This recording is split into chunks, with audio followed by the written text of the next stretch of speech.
Welcome to this explainer. Today, we're setting up a massive, absolutely mind-bending collision between ancient Sanskrit texts and modern physics.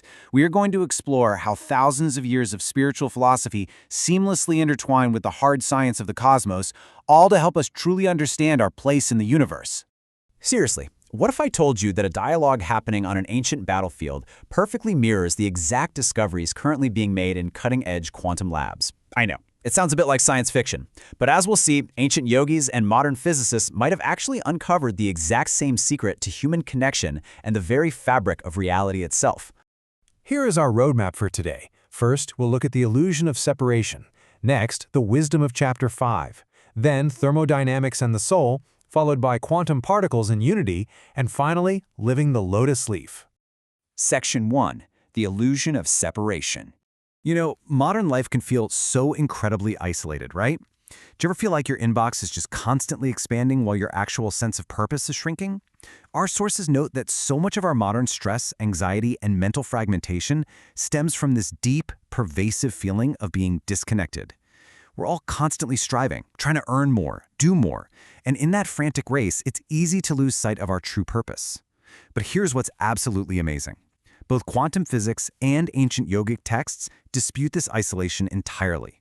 They both argue that this separation we feel, it's nothing more than a powerful illusion. Section 2. Wisdom of Chapter 5. So, Chapter 5 of the Bhagavad Gita is deeply focused on this concept called karma sannyasa yoga.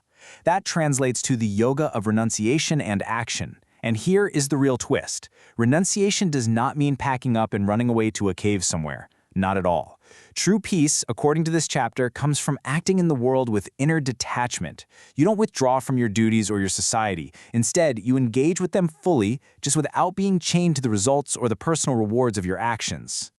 There's this one verse, 5.18 in the Gita, that offers a completely radical perspective. It says, "The humble sages see with equal vision a Brahmin, a cow, an elephant, a dog, and a dog-eater." Basically, a realized soul transcends the false divisions of species, social status, or outward appearances. They look right past the external differences and see straight to the shared, divine energy that lives inside every single living being. This illustrates a stunning cosmic unity. In this ancient vision, the divine is both immanent, meaning it's literally breathing within everything, and entirely transcendent. It's a vision of a deeply interconnected universe, and honestly, it acts as a perfect bridge to the hard science of how our physical world actually operates. Section 3. Thermodynamics and the soul. Okay, let's look at the hard science. The Gita describes the eternal soul, the Atman, as totally indestructible. It simply transforms across bodies, kind of like changing clothes. Remarkably, the first law of thermodynamics mirrors this exact concept. Energy cannot be created or destroyed, it can only be transformed. It's wild to think about, but human consciousness and physical energy follow the exact same rule of conservation. You are literally a continuous field of transforming energy. Then we have the second law of thermodynamics. This one deals with entropy, which is the natural progression of systems toward disorder. Think about the chaos of our worldly desires, the stress of the modern workplace, our endless to-do lists. This perfectly mirrors increasing entropy. Yet, in thermodynamics, systems are constantly seeking thermal equilibrium. They want a state of balance. The Gita's teachings on mindfulness and selfless action help us reduce all that mental chaos so we can achieve our own inner thermal equilibrium. When you map these concepts out side by side, the parallels are just undeniable. Energy transforming in a closed system perfectly mirrors the soul passing through different bodies. That thermodynamic drive toward equilibrium, that's the cyclical nature of life and rebirth. And crucially, the conservation of energy within a singular, interconnected thermodynamic system aligns flawlessly with the Gita's teaching that all souls are united through a universal consciousness. Science and spirituality are basically using completely different vocabularies to describe the exact same underlying reality. Section 4. Quantum particles and unity. So, Chapter 5 teaches that all beings are interconnected expressions of the divine.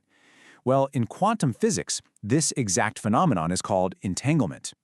Imagine two spinning cosmic particles, or atoms, literally across the universe from each other. If you stop one and it lands on heads, the other instantly lands on tails, no matter the vast distance between them. These atoms and cosmic particles perfectly mirror our own interconnectedness. They're so deeply embedded together that they act as one single system. The Gita argues that human beings are exactly like these quantum particles, fundamentally entangled. Our actions, our thoughts, our energies, they all have these massive cosmic ripple effects on the collective consciousness. And that brings us to the concept of Maya, or illusion.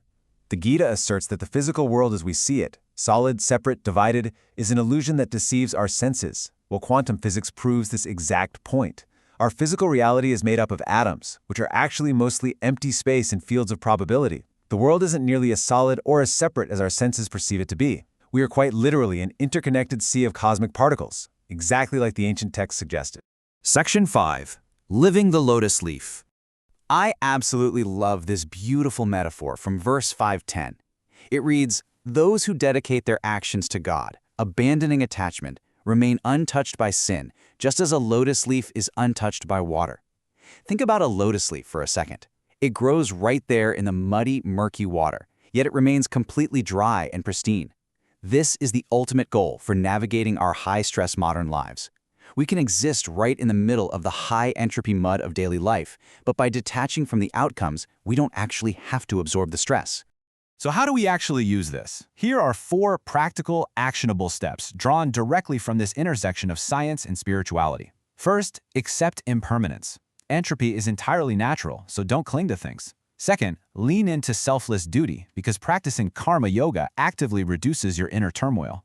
Third, examine your desires. Controlling your energy input stops you from getting overwhelmed. And finally, surrender the outcomes. Lower your mental entropy by just stepping back and letting the larger system find its natural balance.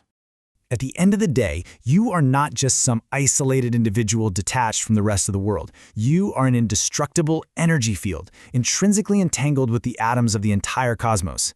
Your inner peace is quite literally a way of balancing the universe, which leaves us with one massive question to think about. If your energy instantly ripples out to affect the entire cosmos, what kind of universe are you going to create with your very next action?